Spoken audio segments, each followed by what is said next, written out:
Meus irmãos e minhas irmãs, gostaria de iniciar este nosso momento de reflexão, trazendo para vocês esta frase: no barco da vida, tempestade acalmada.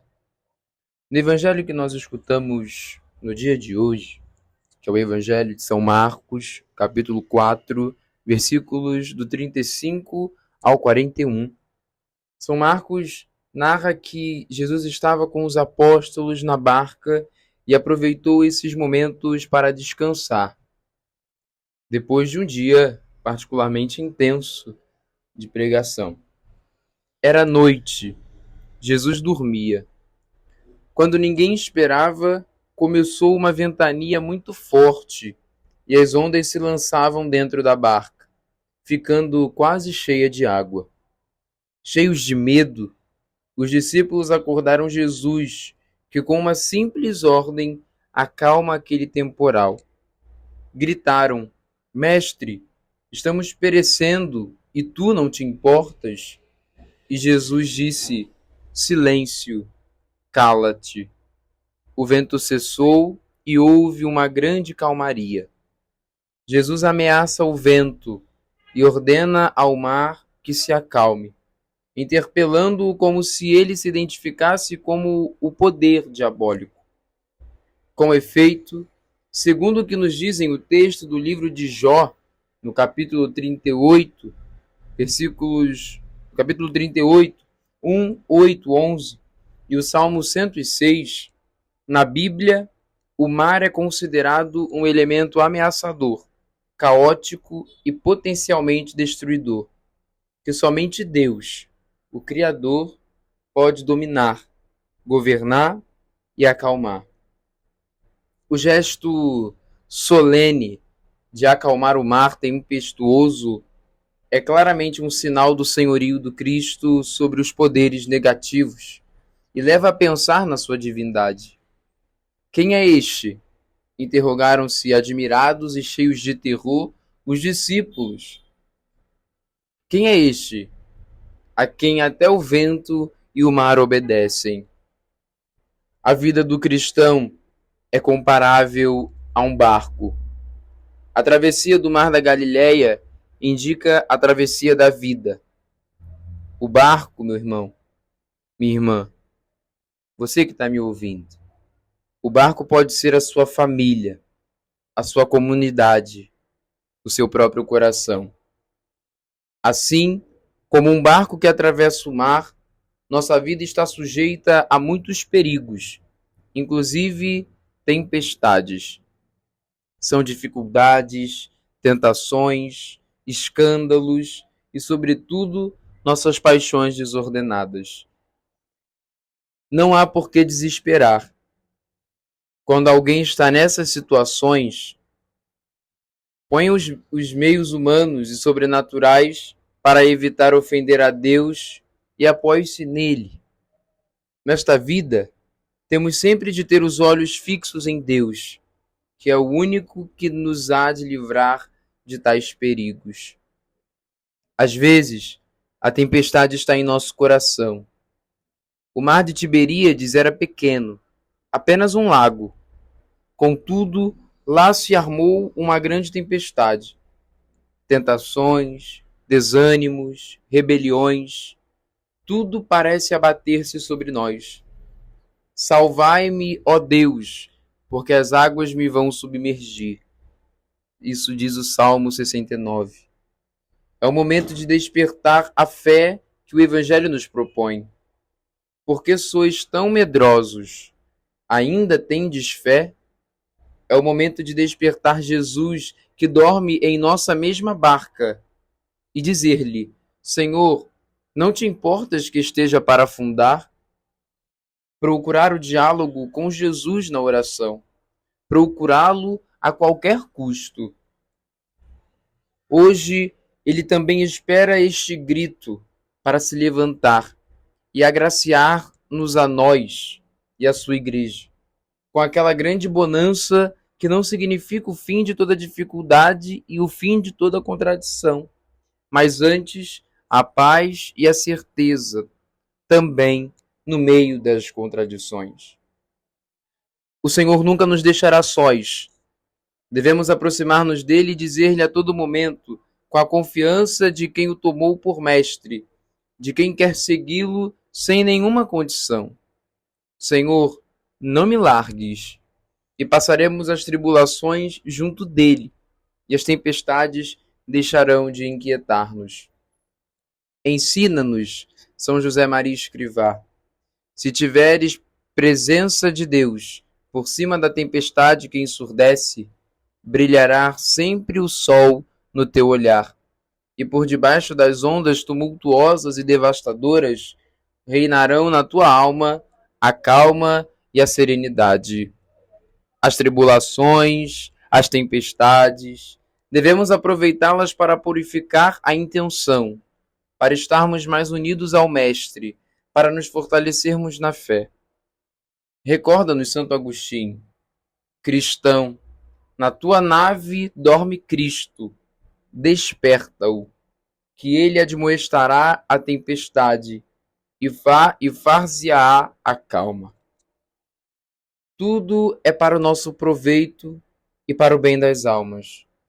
Por isto, basta-nos estar na companhia do Senhor para nos sentirmos seguros. A inquietação, o medo e a covardia nascem quando a nossa oração murcha.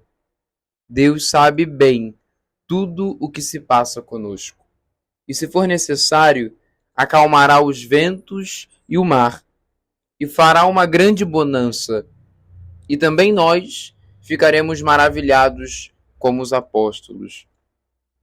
O episódio da tempestade acalmada, cuja recordação deve ter devolvido muitas vezes a serenidade aos apóstolos, no meio das suas lutas e das suas dificuldades, serve também a cada alma, para nunca perder o ponto de mira sobrenatural. Meu irmão, minha irmã, a vida do cristão, a nossa vida, é comparada a uma barca. Assim como a nave que atravessa o mar, comenta Santo Afonso Maria de Ligório, está sujeita a milhares de perigos, corsários, incêndios, escolhos e tempestades. Assim o homem se vê assaltado na vida por milhares de perigos, por milhares de tentações, por milhares de ocasiões de pecar, por milhares de escândalos ou maus conselhos dos homens, respeitos humanos e, sobretudo, pelas paixões desordenadas. Não por isto que há que desconfiar e nem se desesperar. Pelo contrário, quando alguém se vê assaltado por uma paixão incontrolada, ponha os meios humanos para evitar as ocasiões e apoie-se em Deus. No furor da tempestade, não deixe o marinheiro de olhar para a estrela cuja claridade o terá de guiar para o porto. De igual modo, nesta vida, temos sempre de ter os olhos fixos em Deus, que é o único que nos há de livrar de tais perigos. Jesus recriminou os discípulos de terem uma fé pequena, porque não acreditavam que ele era uma garantia suficiente em qualquer situação. E a fé espanta o medo. Os discípulos tinham alguma fé e gritaram, mas essa fé era ainda fraca. Nós, às vezes, cremos, mas não totalmente. Esperamos auxílio do alto, mas duvidamos que seja completo. Queremos soluções do nosso modo e ao nosso tempo. Por isso, confiemos. Deus não se deixa vencer em generosidade. Muitas vezes, Deus parece dormir para que seus fiéis exercitem a paciência e acudam com a oração confiante. Busquemos mais a Deus. Não esperemos nós por Deus. É Deus quem nos espera constantemente. E Ele nos espera no céu. Ele nos espera no sacramento da confissão. Ele nos espera no sacramento da Eucaristia. Enfim, Deus nos espera na oração. É verdade, o Senhor pede muita fé, pede muita esperança, pede muito amor, muita confiança, muita correspondência à graça. Ser discípulo é acompanhar Jesus, é estar sempre com Jesus e saber que Ele está conosco. Importa abandonar-se, confiar que Ele está no barco de nossa vida. Ele está no barco, basta Ele. Aconteça o que acontecer, Jesus está sim. Está no barco de nossa vida, no barco da igreja e no barco da história. E Ele tudo pode, e Ele tudo sabe, e Ele, sobretudo, nos ama. A Santíssima Virgem não nos abandona em nenhum momento.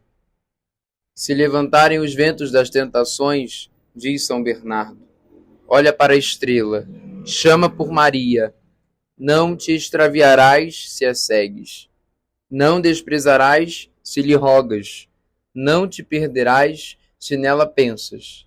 Se ela te sustenta, não cairás. Se ela te protege, nada terás a temer. Se te guia, não te fadigarás. Se te ampara, chegarás ao porto. Que é exemplo deste evangelho de hoje, onde Jesus vem para acalmar as tempestades do nosso coração, nós possamos exercitar o amor. Jovem, homem, mulher, não se perda em falsos amores, não. Se deixe de fato encontrar, porque Jesus quer amar você, mas quer amar você de forma intensa, não com amor sentimentalista, mas com amor sacrificante, a ponto de, se preciso for, dar a vida. Não se iluda, não se perca com quem dirige para você palavras de que te ama. Quem te ama não te usa. Quem te ama dá a vida por você. Somos muitas vezes acostumados com pessoas que falam que nos amam, jovens que hoje em dia falam que se amam a todo tempo, mas na verdade não é nada disso. O amor que hoje a juventude está vivendo é um amor mundano. E nós, como juventude santa, porque estamos em busca do céu, nós devemos sempre buscar o amor de Deus. Se for para namorar, que namoremos alguém que nos leve para Deus, vivendo a castidade, vivendo os ensinos católicos, enfim, vivendo em tudo a fé. Não se iluda, não se perca com quem fala que te ama e no final só te usa. Tenhamos atitudes de fato de pessoas que querem mudar de vida. Tenhamos atitudes de filhos de Deus, porque de fato somos.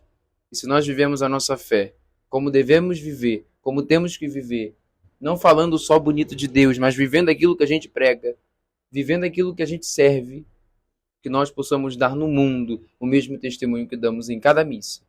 Quando nós servimos, quando nós cantamos, quando nós participamos, que nós possamos amar o Senhor e amá-lo de fato.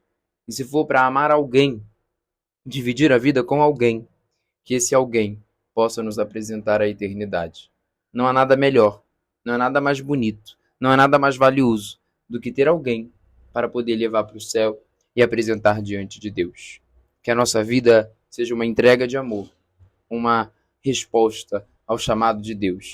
Que de fato Ele nos quer na santidade, Ele nos quer na integridade da fé, aonde jamais o abandonaremos, onde jamais deixaremos Ele para trás. Louvado seja nosso Senhor Jesus Cristo, para sempre seja louvado.